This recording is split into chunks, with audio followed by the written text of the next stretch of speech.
Queridos, hoje então a gente vai falar um pouquinho sobre disciplinas espirituais. A ideia é trabalhar essa questão muito pouco falada, né, e muito pouco abordada, muitas vezes, na igreja, que tem a ver com a nossa prática da piedade, tá? Então, muitas vezes a gente tem uma ênfase meramente em ler a Bíblia e faça a oração, tá? É, só que de maneira extremamente abstrata e muitas vezes feita não de forma profunda, e por causa disso não há crescimento espiritual. Então, a minha ideia aqui é a gente trabalhar um pouquinho sobre como orar, como jejuar, como e quando, né? E o que, né? Orar. Além disso, a questão da adoração, louvor, e, por fim, a questão da leitura da palavra. Tá? Então, basicamente, essas quatro questões principais. Há outras questões que a gente poderia abordar, entretanto, nós vamos priorizar essas nesse momento, que são as principais nessa questão do mundo espiritual. Quando a gente trabalha essa questão do mundo espiritual, nós estamos falando de exercícios espirituais, ok? O mundo físico, quando a gente fala do físico, nós temos exercícios físicos para exercitar o nosso físico. Nós temos exercícios para exercitar a nossa mente. Nós temos exercícios para exercitar a nossa voz. Então, há exercícios que fonoaudiólogos passam para a gente desenvolver dicção, para a gente conseguir movimentar melhor, articular melhor, para poder falar melhor, ter uma dicção melhor, mas não apenas exercícios para fala, exercícios de respiração, exercícios físicos, academia, enfim, tudo isso com o intuito de desenvolvimento, ok? Espiritualmente, ou seja, o nosso espírito também deve ser desenvolvido. E para o desenvolvimento espiritual, ou seja, o desenvolvimento do nosso espírito, nós devemos exercer, fazer alguns exercícios espirituais com o intuito de nos desenvolvermos. Esses exercícios devem ser praticados diariamente, ou seja, tudo aquilo que a gente faz aqui, e vai falar aqui nessa noite, basicamente é para que isso seja desenvolvido diariamente. E à medida que a gente desenvolver isso diariamente, nós iremos crescer na fé, tá bom? Existe um mundo espiritual, e por que eu estou falando isso aqui para o desenvolvimento de vocês, uma vez que esse é um treinamento de liderança? Porque vocês entrarão em batalha espiritual. Porque uma vez que você se colocar para ser líder na igreja do Senhor, você vai ter batalha, opressão, ataques, dentro de casa, fora, no trabalho, em diversos lugares. Haverá questão física, Satanás usará a questão física, inclusive a questão da própria saúde, e tudo isso por meio de ataques espirituais. E esses ataques espirituais são vencidos de forma espiritual. As armas do cristão, as nossas armas para vencer esses ataques espirituais são essas armas que nós veremos aqui nessa noite. Então, querido, entenda isso.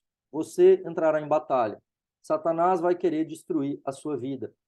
Satanás vai querer entrar no seu lar e vai querer derrubar você uma vez que você começar a ser instrumento de Deus para edificar outros.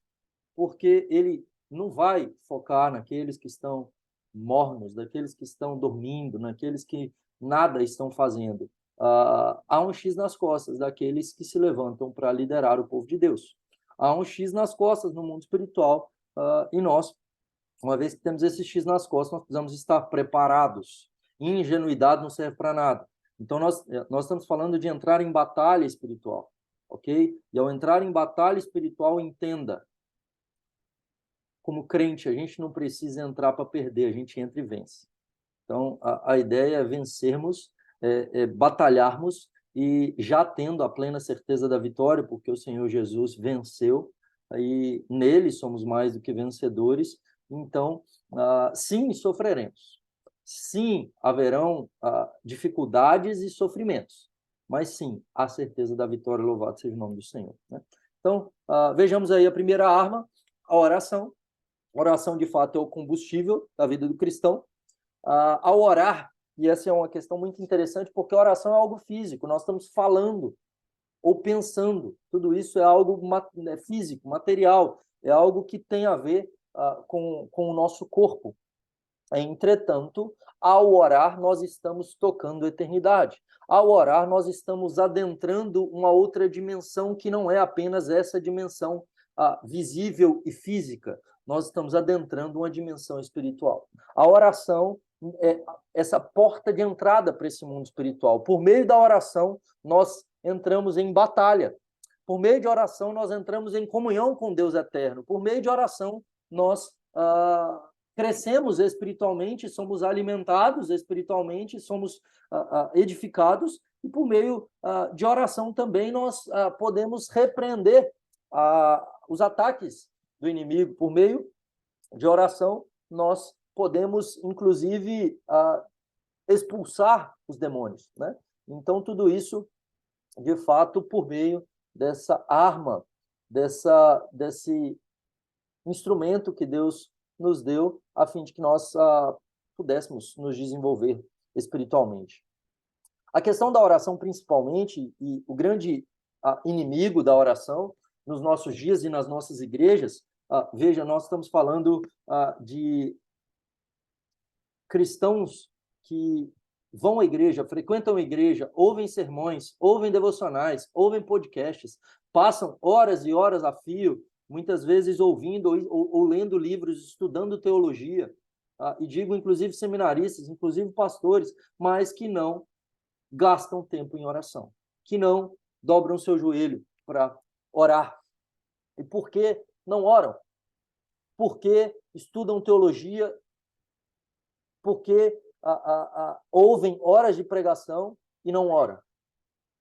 Porque a questão é ouvir pregação e ler Bíblia e estudar, né? Aprender. Tudo isso dá resultado visível e aparente.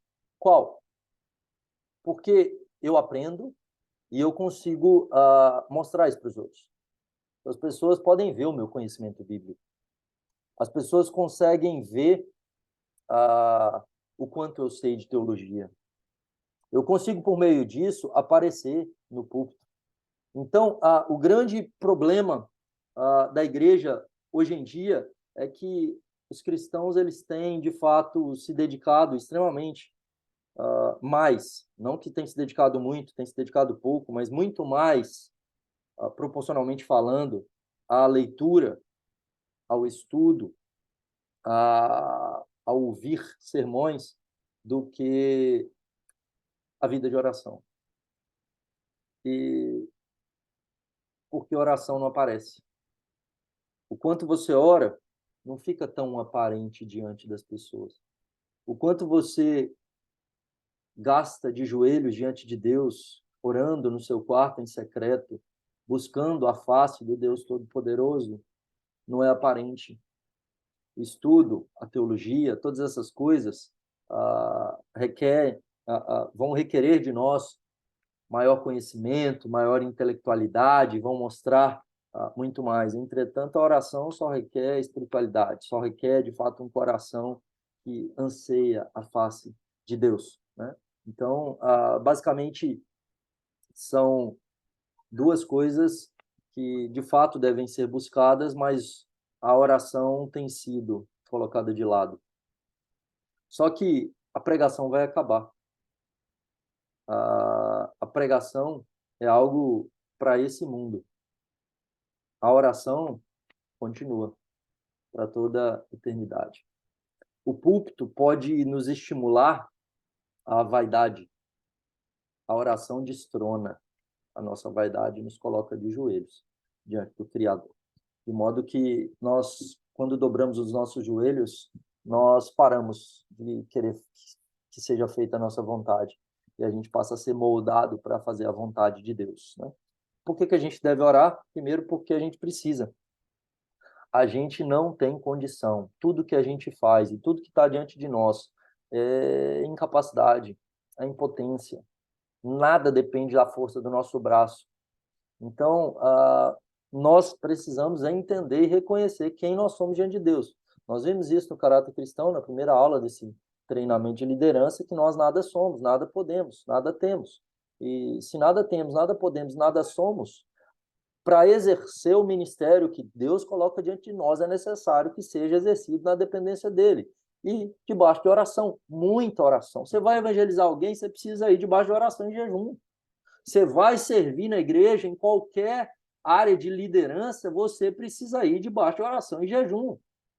Então, buscar a face de Deus para conhecê-lo, para, de fato, ter intimidade com ele. Então, torná-lo conhecido, então, apresentá-lo a outros é prioritário. Nós precisamos dele. Nós precisamos de Deus. Mais do que qualquer outra coisa. E na oração, quando, de fato, nós temos esse contato com o Senhor, tá? Por meio da oração e por meio do louvor, ok? E, obviamente, na leitura da palavra, ouvir a voz do Senhor. Oramos porque nós somos fracos e Deus é grande, poderoso. Nós oramos porque nós precisamos de um Salvador. Nós não podemos nos salvar. Nós oramos porque Deus é soberano, ou seja, é a vontade dele que será feita. E nós não oramos para mudar a Deus. Nós não oramos para que Deus faça a nossa vontade. Nós oramos, de fato, para buscá-lo, a fim de que ele nos molde a sua vontade, a fim de que possamos, de fato, estar em sintonia com o nosso Criador, para poder andar conforme o seu querer e, obviamente, colocar diante dele as nossas necessidades e desejos. Quando orar? 1 Tessalonicenses 5,17 vai dizer para nós, isso é um mandamento. Se é um mandamento, nós devemos fazê-lo. Se não fazemos, estamos pecando. Orar sem cessar. Quando que a gente ora? O tempo todo. Então, nós estamos conectados com o Criador. Uma vez que nós nascemos de novo, ou seja, a gente estava morto nos nossos delitos e pecados. Nosso espírito estava morto. Ou seja, não tinha qualquer exercício espiritual. Morto não anda. Morto não come. Morto não se alimenta. Morto não faz nada. Ok? Agora a gente vive, ou seja, a gente precisa, a gente tem necessidades espirituais, nós então precisamos nos desenvolver espiritualmente. E aí quando a gente está vivo agora, porque vivo está conectado, então morte é separação, vida, união. Então na vida é união, vida física, união do corpo e espírito, morte, separação do corpo e espírito. Vida espiritual, a morte espiritual, separação do nosso espírito do Espírito de Deus. Vida espiritual é a união do nosso espírito com o Espírito de Deus. Ou seja, agora a gente tem um espírito vivo que está constantemente conectado ao Espírito de Deus, tanto é que ele passa a morar dentro de nós. Ele passa a morar em nós, e nós agora, então, temos comunhão com ele diariamente, ininterruptamente, constantemente. É fato que, ao pecar, nós somos privados da luz de Deus, porque agora nós estamos debaixo do seu paternal desagrado. Entretanto, ainda assim perante a face dele. Ainda assim fazendo tudo diante dele. Ou seja, tudo que eu faço, eu estou fazendo diante do meu Pai, eu estou fazendo na presença de Cristo, de Jesus, na presença do Espírito Santo, na presença de Deus Pai. E na presença dele, então, eu devo entender que estou diante dele e sim, em comunhão, e falando com ele. Né? E aí, espírito de oração é basicamente entender que eu estou diante de Deus e aí eu faço tudo diante dele para ele. Então, veja, quando você faz um trabalho, você deve fazê-lo como para o Senhor e não para os homens, é o que Colossenses 3, Paulo vai dizer. Quando fizer, fazer de todo o coração, como para o Senhor e não para os homens. Ele vai dizer que, seja em palavra, seja em ação, fazer em nome de Jesus, ou seja, o que Jesus faria, que você haja e faça e fale, né, aquilo que Jesus faria ou falaria. E aí faça para ele, fala, Senhor, isso aqui é para o Senhor. Deus, isso aqui recebe, Senhor. Então, não é para a gente orar só 3 vezes ao dia. 3 vezes ao dia, nós devemos orar, no mínimo, formalmente. E eu gostaria que vocês entendessem isso, praticassem isso, porque se vocês não entenderem, não praticarem isso, vocês não estão aptos para liderar a igreja do Senhor Jesus. Vocês não deveriam. Deveriam dizer, olha, pastor, não posso. Porque você não está preparado para poder sofrer os ataques que Satanás vai atacar você, uma vez que a nossa igreja está entrando em território do inimigo. Ok? A gente está entrando no inferno. A gente vai entrar por meio de pequenos grupos, por meio de discipulado. As pessoas estão chegando, as portas do inferno não prevalecerão contra a igreja, mas haverão ataques. E se você não estiver fortalecido na fé, você não está preparado para liderar. Ok? Então, haverão outras pessoas que estarão liderando, orando por você, te cobrindo debaixo da oração, intercessão, tá?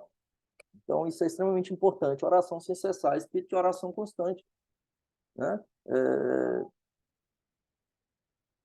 Esses dias eu tenho ido no consultório da doutora Márcia e do doutor Fábio. Eles estão tratando o meu dente lá, estão fazendo clareamento, tá branco. E aí eu tenho que ficar com a boca aberta lá 1 hora. Aí o que eu fico fazendo? Eu fico orando. Não só isso. Eu jogo tênis. Pô, o jogo de tênis é demorado, 1 hora. Você acha que eu fico só jogando tênis? Porque é um jogo extremamente de concentração. Ao invés de eu ficar concentrado, tem gente que fica concentrado falando consigo mesmo. Foca, sei lá o quê. Tem uns camaradas que se xingam, né? Ô, seu burro, pá, quando ele erra. Eu vou fazer, eu estou diante do Pai, do Filho e do Espírito Santo. Então eu jogo orando. Não apenas no jogo de tênis, na academia, né? Então, assim, onde você tiver espírito de oração, no trabalho. George Miller, ele disse, um crente pode fazer mais em 4 horas depois de orar uma do que 5 sem orar, né? Então, você perdeu tempo. Você simplesmente faz antes de colocar diante de Deus em oração. A gente dá muita cabeçada por causa disso, a gente não consulta isso, né? Paulo, em Romanos 15, verso 30, ele diz que a oração é uma batalha. Ele diz: rogo, pois, irmãos, por nosso Senhor Jesus Cristo, também por amor do Espírito, que lutei juntamente comigo nas orações a Deus a meu favor. Lutem juntamente comigo. Ele estava debaixo de batalha espiritual. E ele, então, clama a igreja a batalhar junto com ele. Oração é batalha espiritual, querido. Ok? Haverá irmãos no nosso meio que estarão debaixo de ataques e nós precisamos lutar junto com eles em oração. Nós precisamos orar pelos presbíteros, orar pelos pastores, orar pela liderança da igreja, orar pelas pessoas do nosso pequeno grupo, orar pelas pessoas do ministério onde nós servimos, porque eles sofrerão ataques espirituais e nós podemos batalhar essa oração, essa batalha juntamente com eles em oração. E quando nós oramos, nós então podemos ter plena certeza de que o Senhor está agindo, que o Senhor estará protegendo, atentando, cuidando, ok? Não é incomum Deus trazer à minha mente pessoas do nada. Então, assim, do nada vem pessoas à minha mente. Lembre, o Espírito Santo habita dentro de nós. E aí essas pessoas que vêm à minha mente, quando normalmente isso acontece de madrugada, eu oro por elas, eu coloco a vida delas, a família delas em oração. Tá?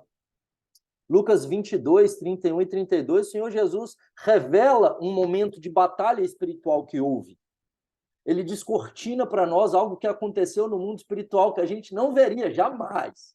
Mas ele mostrou para Pedro, que estava se achando demais. Mas ele só estava de pé ali porque Jesus batalhou em oração por ele. Olha o que ele disse para Pedro, logo depois dele dizer que jamais negaria, Jesus morreria por ele. Ele fala assim: Simão, Simão, Satanás pediu para peneirar você como trigo, mas eu roguei, eu orei por você, para que a tua fé não desfaleça. E quando te converter, eles fortalecem seus irmãos. O que ele está dizendo aqui? Que ele intercedeu por Pedro a fim de que a fé dele não perecesse. Tá? Nós, então, somos chamados, de fato, a batalhar em oração e entender que nós estamos em batalha espiritual. E nessa batalha espiritual, nós vencemos por meio da oração. Oração é a maior arma, ok? É a maior de todas. Ela é intensificada com o jejum. Ela é intensificada com o sacrifício. Ela é intensificada por meio do louvor. Entretanto, é a arma, de fato, que nós temos diante de nós para ataque, tá? Tanto a oração quanto a palavra. São duas armas de ataque. A palavra é uma arma para o crescimento, no sentido de prática, de obediência e de conversão. E a oração, de fato, para intercessão, para proteção, para provisão, para que Deus intervenha. 2 Crônicas 36, 15, veja, quando orar? E aí a questão, nós vimos que sem cessar, em todo tempo.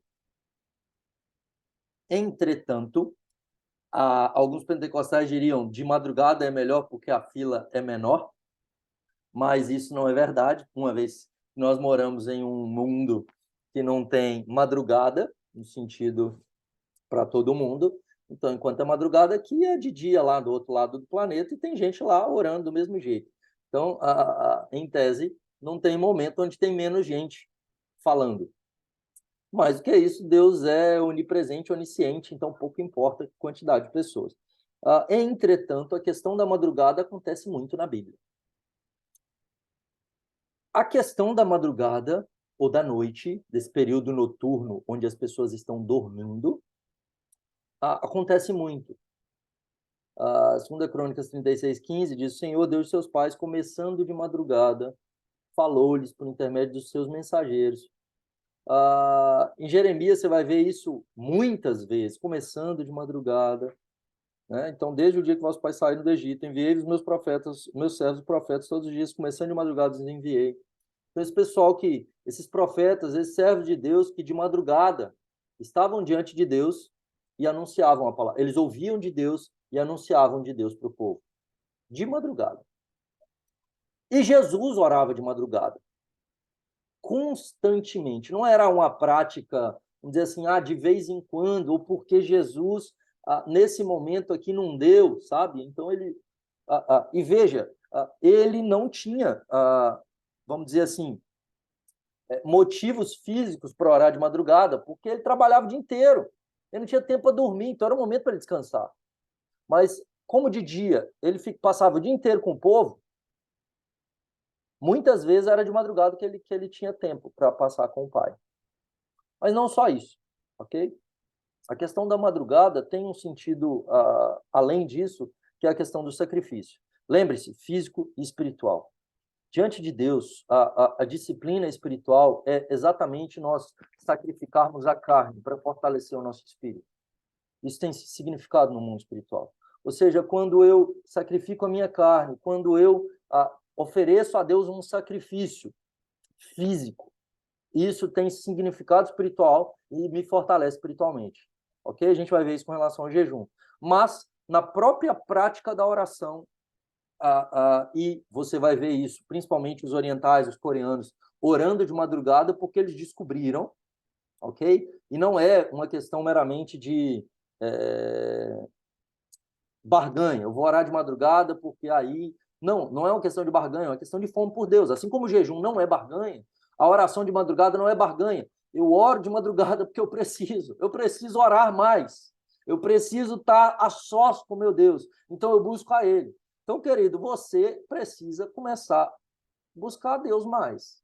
E ao fazê-lo, em primeiro lugar, para início de conversa, ele vai começar a te despertar de madrugada para orar. Tá? Então, isso já acontece comigo há muito tempo, desde a minha juventude. Quanto mais crente eu estou e quanto mais envolvido na obra de Deus, mais isso vai acontecer, tanto para intercessão, para orar por outros, quanto para a batalha espiritual, ok? Desde que a esperança começou para cá, eu tenho constantes batalhas espirituais, muitas vezes de madrugada, ok? Batalha mesmo, espiritual, onde você sente ataques, você sente isso espiritualmente, e você começa a orar, então, para poder repreender, para poder prosseguir. É algo maluco, mas é isso, é espiritual.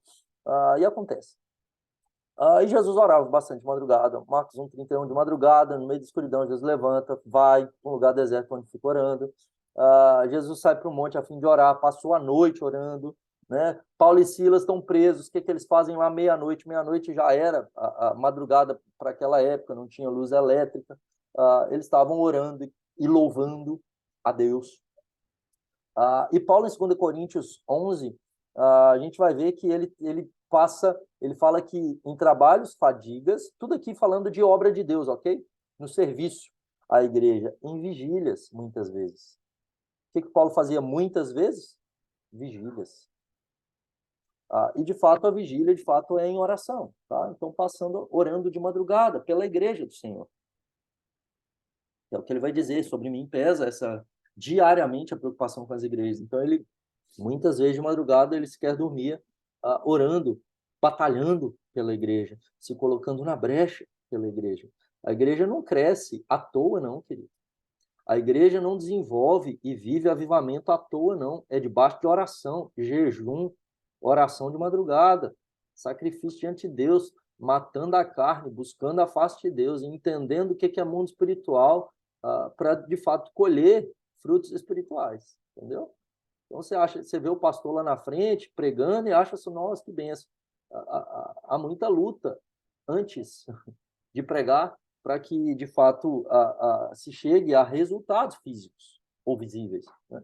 Então, obviamente, tudo pela graça, não é porque a gente merece, mas quanto mais nós buscarmos a Deus, mais nós recebemos. E é a lei da colheita, da semeadura. Isso no mundo espiritual também ocorre, tá? Onde orar? E aí tem essas questões de Jesus se retirava para locais desertos, ele subia monte, ele se separava, ok? Para orar. E a ideia não é que ir no monte é mais santo ou ir no deserto é mais santo, apesar de ter pessoas de acharem isso, mas a questão é justamente de tirar tempo para estar a sós com Deus. E esses locais normalmente são melhores do que em casa. Qual que é o problema de orar em casa? É que você é preguiçoso, pecador miserável, você ora deitado, você... Estou falando de você, mas estou falando de mim também, né? Nós somos pecadores. Muitas vezes é necessário que a gente se retire para que, de fato, a gente busque mais. Tá? E aí eu estou falando de algo que é essa intensificação da vida de oração, mais de Deus. Tá? Então, os pentecostais normalmente sobem monte, vão para algum local mais reservado, fazem retiro espiritual a fim de buscar mais a Deus, e tudo isso é bênção. Isso não estão errados por isso, não. Estão errados quando tem motivações que não são santas, ou desejos que não são para buscar a Deus de fato. Mas, se é por buscar a Deus, sim, nós devemos fazê-lo também, tá? Então, vigílias, né? Então, separar esse tempo para ir em um local a gente buscar a Deus, separar-nos, né? E separar esse momento e esse tempo para buscar a Deus durante um período de tempo, até a madrugada, se possível, melhor, tá? Então, Jesus faz isso, ele se separa, ok? Os fariseus normalmente oravam diante das pessoas, eles procuravam locais públicos, locais grandes. Se você só ora quando tem gente, querido, sua vida espiritual é um fracasso. Então, você não pode orar só quando tem reunião de oração. Você tem que você também, sozinho, gastar tempo em oração, chamar algumas pessoas. Não precisa de ser sempre algo da igreja, comunitário, para se retirar, para orar, para buscar a Deus, né? Então, isso é algo que tem que ser intensificado no nosso meio, ok? O que orar, né? O conteúdo da nossa oração não é para mudar a Deus, não é para fazer barganha com Deus, mas é para buscar a face dele, intimidade com ele, para poder conhecê-lo, para poder entender a sua vontade, né?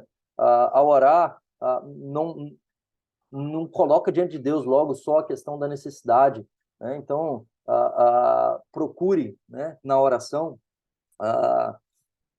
entender, enxergar essa situação, e pedir a Deus visão e discernimento espiritual para entender qual que é a real necessidade. Porque, às vezes, por exemplo, a gente está passando por alguma situação, a nossa tendência é pedir que Deus alivie, mas, às vezes, o propósito de Deus não é aliviar, às vezes, o propósito de Deus é nos fazer crescer. Então, ao orar, não peça para Deus aliviar o sofrimento, mas para Deus te fortalecer, para que esse sofrimento seja menor, não porque foi aliviado, mas porque você foi fortalecido, porque você cresceu, de modo que já chegou a um ponto que ele não atinge mais, entende? Entendendo isso, entendendo se glorifica a Deus e pedindo a Deus. Então, por exemplo, quando a gente olha para a igreja em Atos, quando debaixo de perseguição, eles não pedem para que Deus cesse a perseguição. Eles pedem: Deus, dê-nos ousadia e intrepidez para anunciar a sua palavra. Ou seja, em face da perseguição, não deixa a gente ficar tímido e com medo, não. Dá para a gente ousadia, coragem para pregar, mesmo debaixo de perseguição. Mais do que pedir resultado, ore também pelo processo. Então, veja, né? Alguém está enfermo, Senhor, cura.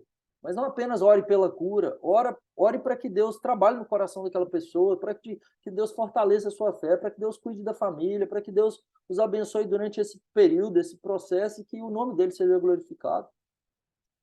E ore de acordo com a palavra. Então, veja as promessas, veja aquilo que a palavra diz, leia muito a palavra e conheça muito a palavra para que você ore a palavra. Orar a palavra, está tudo certo, não tem como não ser atendido. Né? Jejum. É uma prática esquecida dos nossos dias, na igreja presbiteriana, então, quase nunca praticado, e algo que deve ser praticado com constância.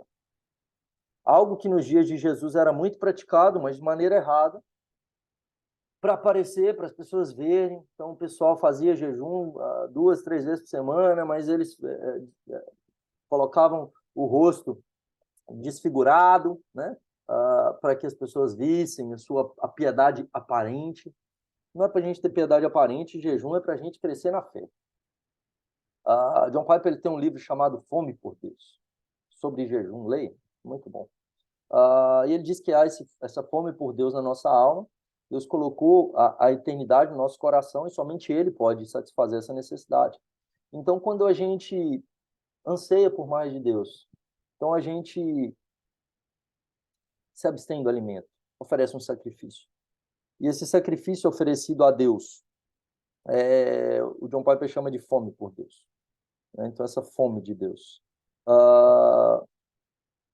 E essa fome por Deus, eu almejo tanto o Senhor que eu me abstenho do alimento físico, para que eu possa experimentar mais a presença dele, para que eu possa ter mais dele, para que eu possa ser mais cheio do Espírito Santo, sabe? Então, quanto menos da nossa carne, quanto mais desse sacrifício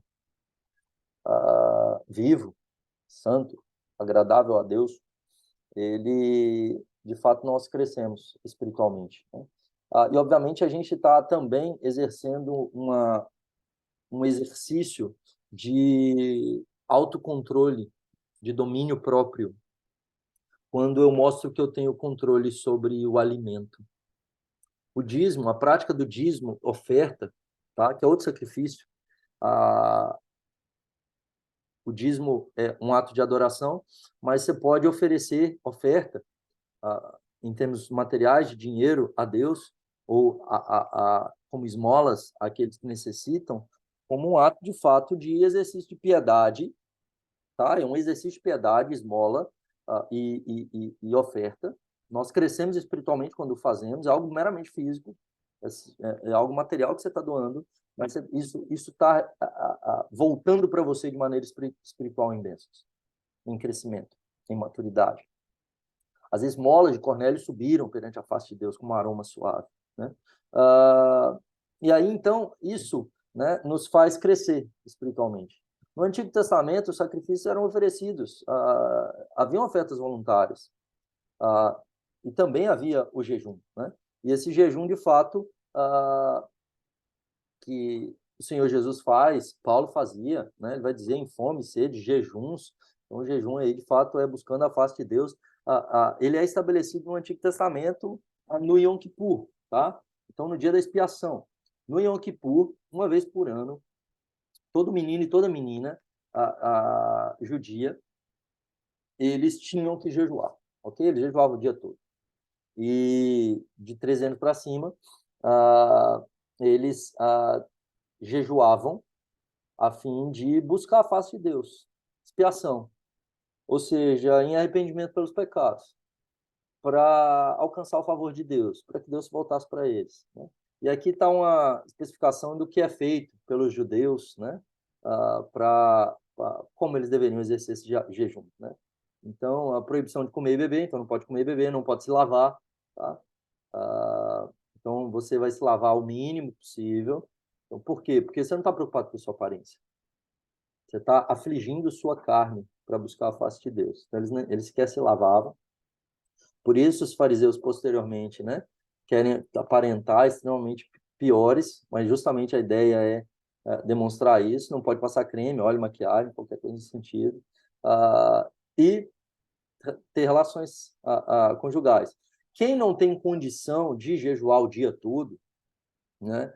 Aí consulta um médico e o rabino para ver, né? Se pode jejuar ou não. E aí, por exemplo, alguns apenas bebem água, alguns outros vão comer porções extremamente menores de comida com o intuito só de não desfalecer, ok? Então a ideia não é comer para se satisfazer, mas para não morrer. Então, não é alimento desejável, né?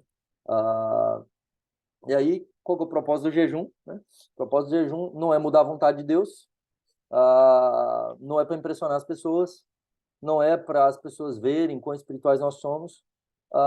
Não tem problema você dizer que está jejuando. Tem muita gente que fala assim, que jejua e acha que tem que ser segredo, né? Tipo, não, ninguém pode saber que eu estou jejuando e tal. Não, a ideia não é as pessoas não saberem, né? A ideia é você não querer usar isso para ser visto. E as pessoas falam, nossa, né, como ele é espiritual. No contexto daquela época tinha essa visão. Hoje em dia, muito pouco, né? Hoje em dia o jejum não é bem visto. E hoje em dia o jejum também, se você disser que está jejuando, é comum que uma parte de gente faz jejum intermitente, então o povo às vezes nem sabe que é motivo religioso, né? Então, não é um motivo para orgulho, em tese. Pode ser, mas não é.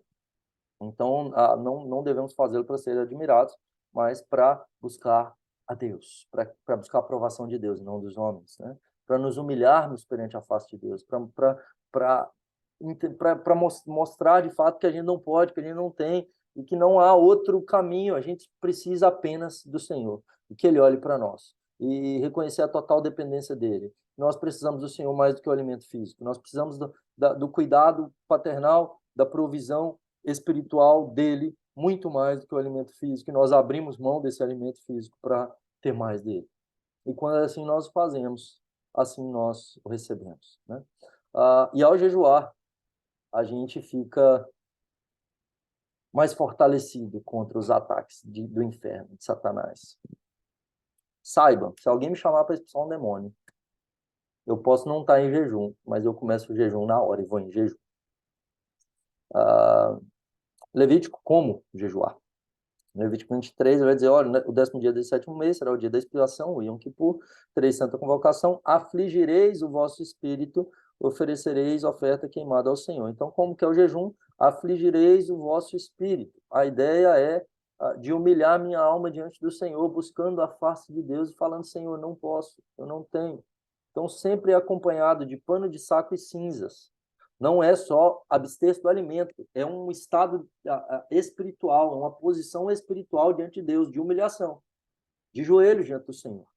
Abrindo mão do alimento, mas não simplesmente abrindo mão do alimento, abrindo mão do alimento para dizer para o Senhor, Senhor, eu não posso. Eu estou aqui enfraquecendo a minha carne, mostrando que eu não tenho condição para que o Senhor fortaleça o meu espírito, para que o Senhor mostre o seu favor sobre a minha vida, sobre a igreja, sobre essa situação, sobre o que for. Podemos colocar diante dele a necessidade, a aflição que a gente tem passado. Pode ser por um ente querido, pode ser pela igreja, pode ser por um estado de calamidade, pela guerra, por uma pandemia, enfim, por questões difíceis que a gente pode passar. Ou mesmo porque nós percebemos que somos fracos, miseráveis, pobres, nus, cegos e que precisamos do favor do Senhor. Então, isso deve ser feito com constância. E aí, a prática é se abster completamente do alimento, normalmente é esse período de 24 horas, pelo menos. Mas não era incomum também os judeus fazerem esse jejum de pouco mais de 12 horas. Né? Como que é esse jejum de 12 horas? É o jejum do nascer ao pôr do sol. Então, como que o judeu faz? Inclusive, os muçulmanos o fazem também no Ramadã. Um jejum interessante para quem não consegue ficar, por exemplo, 24 horas sem comer. Não por não ter a prática ou por alguma enfermidade. Né? Porque à medida que você amadurecer na fé, você vai tendo mais prática do jejum. Mas esse jejum é o seguinte, você janta e vai dormir, ok? Você janta e vai dormir. A partir de então, no dia seguinte, você acorda, não come, e você só vai comer depois das 18 horas, ou seja, depois do pôr do sol. Então, você vai ficar sem comer o dia anterior até às 18 horas. E aí você volta a comer, tá? Eu sugeriria, em caso de enfermidade ou alguma questão porque não tem condição de jejuar até às 18, comece fazendo, sei lá, até meio-dia. Mas afligindo o espírito, buscando a face do Senhor. Há outros tipos de jejum parcial, como, por exemplo, eu não vou comer nada desejável. O caso de Daniel, ele não comeu nada desejável. O propósito dele não era só não morrer de fome. Então, ele come só legumes, água e pão, obviamente por um período de tempo, né? Só água, só bebida, entendeu? Algo, então, que pode ser feito. E há votos, que aí você pode fazer um voto como um sacrifício a Deus também, que aí não envolve o jejum, mas envolve a abster-se de alguns alimentos ou algumas coisas. Por exemplo, vou fazer um jejum vou me abster da internet, né, por um período de tempo, de rede social, vou me abster de chocolate, de doce, de refrigerante, enfim. Tudo isso são votos, tá? Não é jejum, são votos, mas que também tem sentido espiritual, significado espiritual e crescimento espiritual, uma vez que nós fazemos com a mesma contrição e no intuito de buscar a face de Deus, uma vez que nós estamos abstendo dessas coisas para buscar a Deus, né? Então, é isso. Louvor e adoração, né, é uma arma espiritual que é uma questão da música. Qual que é a questão da música? A música mexe com a alma, tá? A música é diferente de pregação. Por isso que música está vinculada à idolatria. Pregação, nem tanto. Por isso que você vai ter a galera se curvando diante de músicos, de bandas, seguindo toda essa idolatria, muito mais, né? Justamente porque a música mexe com a nossa alma. Não é no mesmo local do cérebro que a música age. Apesar dela ter ensino, dela ter Bíblia, é diferente. Entendendo isso, não é qualquer tipo de música que a gente deve consumir, mais do que isso, ok? Idealmente, consumir menos músicas que não são cristãs, uma vez que elas têm influência sobre nós. Uma música vai mudar o seu humor, uma música vai mudar e vai te fazer desejar coisas. Então, muda estilo de vida. Então, o pessoal que ouve heavy metal, que ouve essas coisas, música depressiva, esse pessoal vai andar de preto, vai ter essa questão, né? E tem música que você sabe. Então, por exemplo, a música brasileira, né? Ela vai te estimular a um samba, alguma coisa nesse sentido. Ela vai ter esse estímulo para você, tá? MPB, essas coisas. E você vai ter uma música que é mais espiritual. Então, você pega, por exemplo, essas músicas, Worship, Hillsong, você tem essas músicas que são, você tocou, você vê que ela é espiritual, tá? E não só gospel, você pode ter, não só cristã, você pode ter música que não é cristã, mas que tem essa mesma pegada, te dá um enlevo. Para Deus? Não necessariamente, mas ele mexe com sua alma e te faz. E aí a questão é, diante do que eu estou? Para quem isso? Né? E aí, então, a música é algo extremamente perigoso e, espiritualmente falando, quando direcionada para o Senhor, é algo extremamente benéfico para a nossa alma. Olha que coisa interessante, que texto interessante, 2 Crônicas 20, diz assim, do verso 1 até o 17.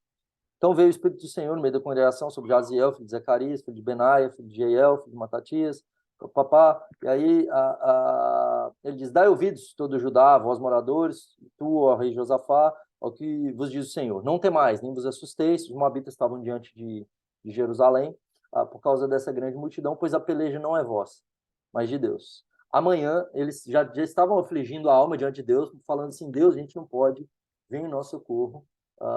E aí, amanhã descereis contra eles, eis que sobem pela ladeira, diz isso, encontrá-los no fim do vale. Nesse encontro vocês não terão que pelejar, tomem posição, fiquem parados e vejam o salvamento que o Senhor vos dará. Não temem, amanhã vai ao encontro, o Senhor é convosco. Então Josafá se prostrou todo Judá, os moradores de Jerusalém, se prostraram diante do Senhor e o adoraram. Dispuseram-se os levitas, os filhos coativos dos coreitas, para louvarem o Senhor em voz alta sobremaneira. Então eles começaram a adorar. Deus vai nos libertar. Não vê libertação ainda não.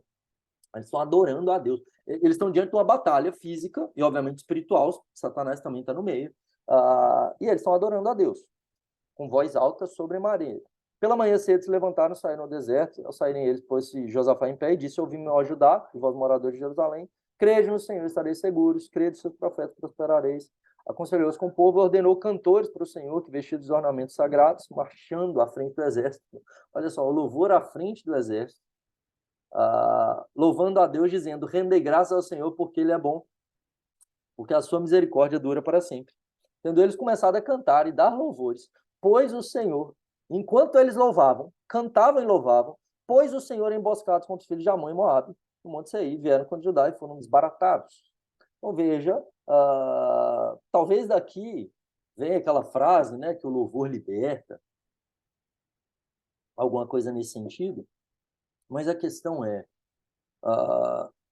adorar a Deus é algo que nos faz crescer espiritualmente, nos conecta com o Espírito de Deus, faz o Espírito de Deus se mover em nós, e nós somos fortalecidos. De modo que isso tem que ser uma prática diária para nós. Tá? Então, adoração, louvor, ouvir louvor, cantar louvor. Então, isso é algo que deve ser praticado, encorajado e buscado. Você está em batalha espiritual? Fica ouvindo música secular, não. Eu não sou contra ouvir música secular, desde que boa. Mas o louvor a Deus vai te fortalecer muito mais. Entende? Então, nós estamos falando de batalha espiritual. De crescimento e disciplina espiritual. Faça isso para o seu bem. Por fim, o estudo da palavra, algo que já é bem conhecido nosso, né? Poderíamos ter algo só nesse sentido, mas a minha ênfase aqui, basicamente, é de usar a palavra para o crescimento espiritual. E como que a gente faz isso? Como é que eu cresço e me exercito espiritualmente na palavra? Em primeiro lugar, lê a Bíblia inteira. Você precisa ler a Bíblia toda. Na minha adolescência eu tinha muitos altos e baixos, era extremamente pouco constante. Eu comecei a ficar constante na vida espiritual quando eu comecei a ler Bíblia com força, ler muito, sabe? Então, assim, o escudo da fé é que vai apagar os dardos inflamados de Satanás, ou seja, fé, confiança na palavra. A fé vem pelo ouvir a palavra. Então, você precisa conhecer a palavra com força, tá? Não adianta orar, jejuar, não adianta adorar a Deus, não adianta orar de madrugada se você não conhece a Bíblia. Aí você vai estar igual rádio velho, então, pegando qualquer frequência aí, não. Então, quando você conhece palavra, quando você conhece Bíblia, você não vai ser movido por nada. Não importa. Você vai olhar a Bíblia e falar, cara, é isso aqui que está na palavra. Tá? Então, tudo que a gente viu até aqui é o que está na palavra. Eu não estou trazendo aqui experiência minha, eu estou trazendo aqui o que diz a Escritura, o que Paulo, o que Jesus fizeram, ensinaram, a prática, desde o Antigo Testamento até o Novo Testamento, de gente que cresceu na fé. Não simplesmente uma questão de, porque nos nossos dias as pessoas não fazem. Pouco importa o que as pessoas não fazem, elas não viverão também, não terão experiências com Deus como deveriam. Somente porque a igreja hoje é medíocre. Nós queremos crescer na fé, nós queremos amadurecer espiritualmente e, obviamente, ter frutos espirituais, gerando filhos na fé. Então, aprenda, cresça. Leia a Bíblia com força. Ame a palavra. Você precisa ler a Bíblia diariamente. Lê 10 capítulos por dia, 12 capítulos por dia, se você pode. 1 hora de leitura bíblica, 12 capítulos. Não é muito. Não é muito. Não pode ser muito. Não pode. Se for muito, de novo, não sei se você está apto para liderar. Mas o meu desejo é que Deus desperte seu coração para você ser um homem, uma mulher de Deus que vai crescer na fé, que vai entrar no inferno e arrancar a gente lá. E eu creio nisso e eu vejo que isso tem acontecido na nossa igreja. Eu creio que a gente vai experimentar mais. Já temos, iremos experimentar. Eu tenho experimentado. E o meu desejo é que vocês estejam nessa junto. Leitura bíblica, conhecimento da palavra e, por fim, decorar a palavra. Tá? Então, esses dias, num exercício que me mandaram, num grupo do de devocionais, botaram lá para quantos versículos você sabia de cor, para saber se sua mente era... Eu comecei a fazer dos versículos que eu sabia de cor, tá? Do Antigo Testamento. Comecei de Gênesis, e aí fui colocando de cor, de cabeça os versículos e digitando. Obviamente, a ideia não era simplesmente pegar literalmente exatamente como está, mas obviamente a maioria estaria exatamente como está, mas alguns textos pegando não necessariamente a mesma versão, a revista atualizada, isso que eu já li em várias versões também, mas pegando os textos de cor. Se não me engano, no Antigo Testamento tinham dado 19 páginas, alguma coisa assim, de textos decorados de cor. Muito pouco, 19 páginas de Word, sei lá, fonte 12. Ou seja, se acabar a Bíblia, eu tenho pouco texto demais na minha cabeça decorado. Obviamente que sem ser decorado tem bem mais, mas decorado, né? O novo eu não fiz ainda. Mas a gente precisa decorar mais Bíblia. Precisa decorar mais trechos. Não só Bíblia, o Credo, Confissão de Fé, Breve Catecismo, Catecismo Maior. Decore. Enche a sua mente disso. É repetição. Repetição é algo espiritual. Quando a gente repete coisa de Deus, tá? Deus gosta. Não é mantra, não. Diante do Senhor ficam lá os serafins dizendo santo, santo, santo é o Senhor dos Exércitos. Então, tindo isso, essa repetição, obviamente a nossa ideia não é transe, qualquer coisa nesse sentido, mas é internalizar, é entender, praticar. E é por meio de repetição, e é constância. E não é só uma vez. Você esquece. Se você não... Então, assim, eu só lembro isso tudo, não é porque eu decorei uma vez, é porque eu li várias. Continuo lendo, senão eu vou esquecer. Né? Até a língua você pode esquecer se você não decorar, se você não praticar, se você não constantemente visitar e usar. Né? Então, é isso, né, que eu tinha para hoje em relação às disciplinas espirituais. Meu desejo é que você, como líder, seja um homem, uma mulher de Deus, que vive no mundo espiritual, com os olhos abertos espiritualmente, entendendo que a nossa luta não é contra a carne e o sangue, entendendo que haverá batalhas, entendendo que diante dessas batalhas você vence por meio da oração, do jejum, por meio do louvor, por meio da palavra de Deus. Deus nos abençoe, Deus nos dê graça. Louvado seja o nome do Senhor.